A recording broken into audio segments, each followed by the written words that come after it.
Hello dear student, इस video में मैं आपको यूनिफॉर्म सर्कुलर मोशन के बारे में बताऊंगी. What is uniform circular motion?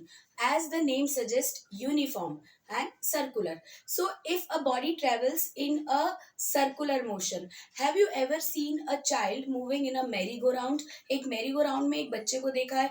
जब वो गोल गोल पूरा घूमता है, उसकी जो स्पीड होती है वो कैसी होती है? कांस्टेंट होती है. कांस्टेंट होती है, या हम उसको कह सकते हैं कि the child is moving with a uniform speed या कांस्टेंट स्पीड.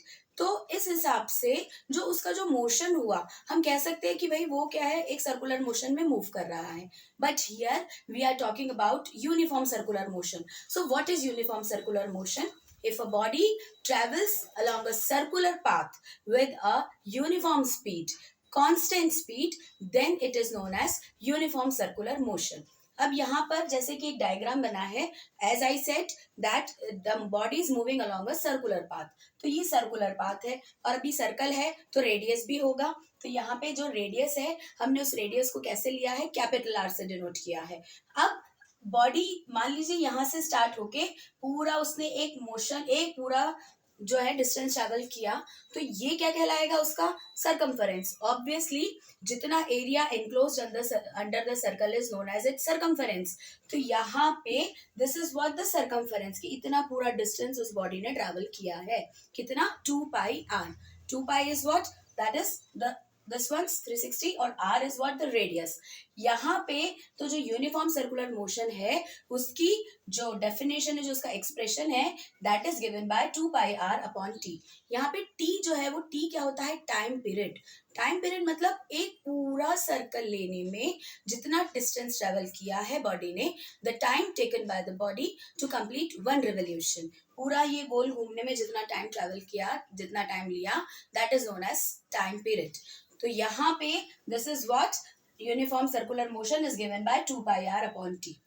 अब यहाँ पर बात ये है कि जो एवरेज वेलोसिटी है वो जीरो होगी. क्यों? क्योंकि डिस्प्लेसमेंट क्या है? जीरो है. भाई बॉडी जहां से स्टार्ट हुई है, इनिशियल और उसकी फाइनल पोजीशन क्या है? सेम है. तो कहने का मतलब displacement is zero since the average velocity is zero. तो यहाँ पे this is what? The circular uniform circular motion. अब my dear student, there is one paragraph in your book, in your NCERT textbook, that is on page number 67. Please open that paragraph, the last paragraph. Let me explain that paragraph. The acceleration, you know that acceleration is non-zero if the velocity of an object changes. भाई सीधी सी बात है, acceleration zero नहीं होगा. अगर velocity बराबर change हो रही है तो एक्सेलरेशन की वैल्यू जीरो नहीं होगी. The velocity changes if either the its magnitude or direction or both changes. ठीक है, वेलोसिटी चेंज हो रही है. वेलोसिटी चेंज कब होगी? Since velocity is a vector quantity, तो या तो उसका मैग्नीट्यूड चेंज होगा या डायरेक्शन चेंज होगा, तो वेलोसिटी की वैल्यू भी चेंज होगी. और वेलोसिटी चेंज होगी तो ऑफकोर्स एक्सेलरेशन जो है नॉन जीरो होगा. राइट? डिस्प्लेसमेंट से वेलोसिटी, वेलोसिटी से acceleration. In uniform circular motion, the motion of the object is accelerated because the direction of its velocity continuously changes. यहाँ पे ये बात है कि जो यूनिफॉर्म मोशन है, ये इसमें बताया है, ये लिखा है ने कि object is accelerated because the direction of its velocity changes continuously. भाई वेलोसिटी की जो डायरेक्शन है वो बार बार चेंज हो रही है. यहाँ से ये टेंजेंट, यहाँ से ऐसा टेंजेंट, यहाँ से ऐसा, यहाँ से, तो वेलोसिटी इज चेंजिंग कंटिन्यूसली. तो in uniform motion the motion is accelerated. I hope ये वीडियो आपको समझ में आया. This is what all about uniform circular motion.